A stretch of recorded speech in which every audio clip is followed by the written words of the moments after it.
Most vividly, I can think of, I went and saw Pig Destroyer. That was the last time me and Moreton went out. Nice. Either that or when Daughters was here in Vancouver and they played with, I think it's Lignota, or what the... Lingua Ignota. Is that what it's called? Yeah, that was Lex's girlfriend, and then he just got outed for apparently being super abusive to her. But I saw the whole controversy. it was a Who's mess. Lex? That's the singer from Daughters. Right.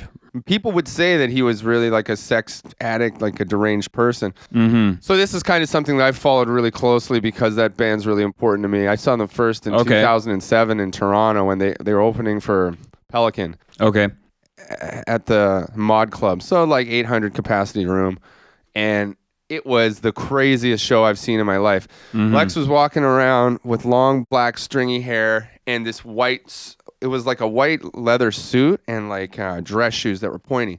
He's the only person in the crowd that looked like that. I didn't know Daughters at all.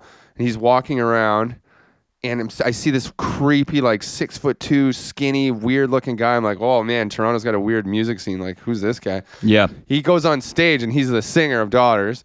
The guitarist kind of reminds me of my guitarist, Justin from Norris. He's like this littler guy, but he's got this woman's dress shirt with shoulder pads and he's nipple riding his guitar and he's going, and it's like all over the place. Lex gets on stage. He takes a big drink of water and he shoves the mic in his mouth and he goes, ooh, and he like spits all this water out. And they have like a projector on the side of the stage is projecting images from what was that space shuttle that burst into flames midair? The Challenger or something? It was like early 90s.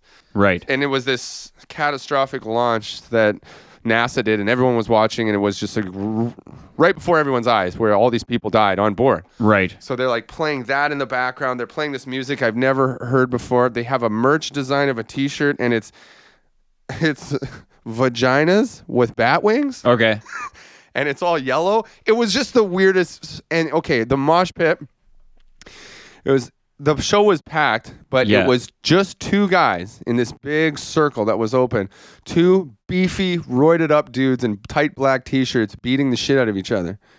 So Daughters is playing on stage while these guys are beating each other up and everyone's confused because no one sounds like that band. And this is around the Hell Songs era. So it's like the weirdest. It's not like screamy or aggressive. It's just really unsettling and it's scary sounding. And I was just like, I couldn't believe my eyes or ears. So I remember kind of showing that band to some of the dudes back in town and people being like, wow, this is crazy.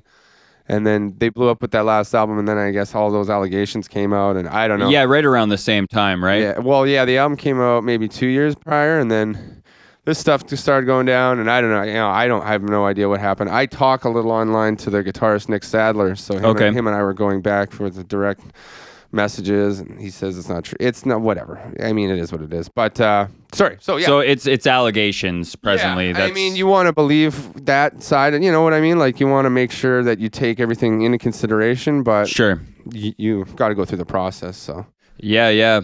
It's pretty fucked up. But back to live experiences. So that would be a really cool show to see. That's the last thing I vividly remember. And what is her project called again? I forget. Lingua Ignota or something? Lingua Ignota, I gave her a shot because everyone kept putting her The live performance was really cool. I can't Sinner Get Ready is the newest one, but the one before that. Okay. I can't remember the name of it. But anyway, it was on everyone's year-end list, and I put it on one day at my house, and I put it super loud, and it's really like orchestral but depressing, and it's her howling into a mic, and I know it's really arty. It's witchy but shit. It kind of gave me the creeps, and I couldn't, it didn't, it was just made me uncomfortable, which is awesome because that's art and that's her expressing herself. It's a very artistic performance. Yeah. She had these pieces of plastic that look kind of like garbage pieces of plastic all hung up, and she would go behind them and it would reflect her shadows That's very cool. into the plastic with the lighting set up properly to do so. Caligula is that album's name. Ran around and, did her witchy shit.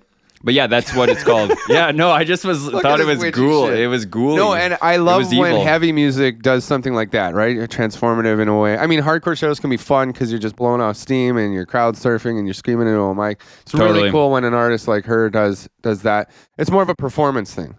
So I don't know if it translates all the time perfectly to an album, but people say that it's great. I wish I was more into it.